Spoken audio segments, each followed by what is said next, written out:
आज बात करेंगे उस सीट मिल्कीपुर की जो अवधेश प्रसाद के सांसद बनने के बाद खाली हुई और जिस पर उपचुनाव होना है।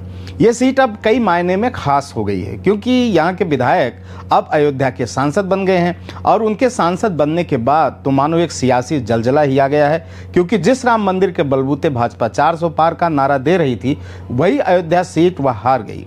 इंडिया गठबंधन ने इस जीत का जितना जश्न मनाया उतना तो उन्होंने अपनी अप्रत्याशित जीत का भी नहीं मनाया।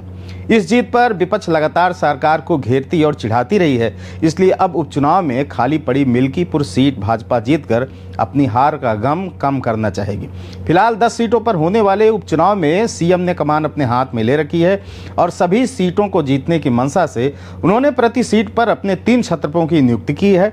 ये सुपर 30 के महारथी उपचुनाव समर में भाजपा को जीत दिलाने का काम करेंगे। योगी आदित्यनाथ ने मिल्कीपुर जीतने की जिम्मेदारी अपने 4 मंत्रियों को दी है। मिल्कीपुर जीतने की जिम्मेदारी कैबिनेट मंत्री सूर्य प्रताप शाही और राज्य मंत्रियों में मयंकेश्वर शरण सिंह और गिरीश यादव तथा सतीश शर्मा को दी गई है। मंत्रियों को इस इलाके में हफ्ते में कम से कम 2 दिन रात विश्राम करने को कहा गया है। मुख्यमंत्री योगी ने इन प्रभारी मंत्रियों से कहा है कि वह उपचुनाव में आने वाले क्षेत्रों में हफ्ते में कम से कम 2 दिन रात विश्राम जरूर करें। इसके साथ ही उन्होंने इन मंत्रियों को सामाजिक समीकरण साधने और सरकार की विकास की योजनाओं को धरातल पर उतारने की भी जिम्मेदारी सौंपी है। इसके अलावा उपचुनाव वाले क्षेत्रों में अधूरे पड़े विकास कार्यों को युद्ध स्तर पर पूरा करवाने को भी निर्देशित किया गया है।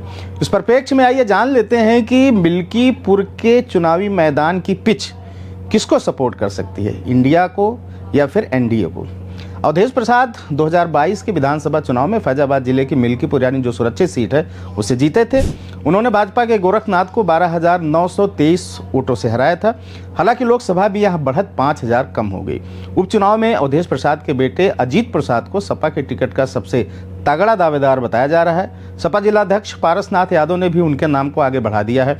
हालांकि पार्टी आलाकमान का अभी कोई बयान इस मामले में आया नहीं है, लेकिन अमूमन यह माना जा रहा है कि अजीत प्रसाद ही सपा के प्रत्याशी होंगे। उधर भाजपा की ओर से पूर्व विधायक और 2022 के चुनाव में प्रत्याशी रहे गोरखनाथ के अलावा भी कई दावेदार हैं। गोरखनाथ 2017 के विधानसभा चुनाव में 28,000 से ज़्यादा वोटों से जीतकर पहली बार विधायक बने थे। लोकसभा चुनाव में मिल्कीपुर सीट पर भाजपा के लल्लू सिंह को सपा के अवधेश प्रसाद के मुकाबले 7,723 वोट मिले थे। ऐसे में भाजपा के लिए यह सीट जीत पाना किसी चुनौती से कम नहीं है। यानी मोटे तौर पर सपा ने लोकसभा में इस सीट पर 8,000 की बढ़त हासिल की थी, लेकिन विधानसभा चुनाव में यह अंतर 13,000 के लगभग था। यानी इन 2 सालों में सपा को वहां 5,000 वोटों का नुकसान भी हुआ है, जो सपा के लिए भी अच्छा नहीं है।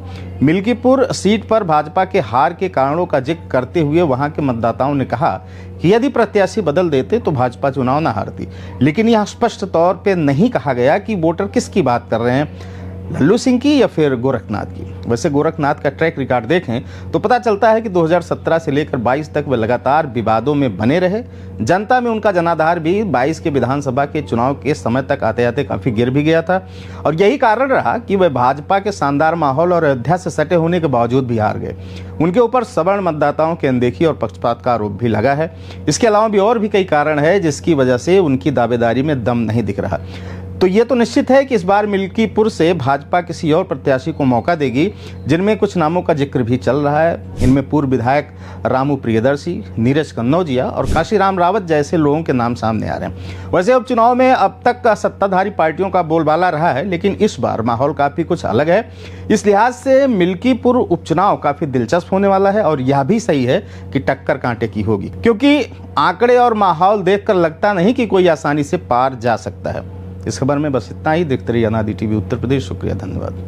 अगर आप इस वीडियो को YouTube पर देख रहे हैं तो चैनल को सब्सक्राइब करें और बेल आइकन दबाना ना भूलें। अगर Facebook पर देख रहे हैं तो चैनल को लाइक करें।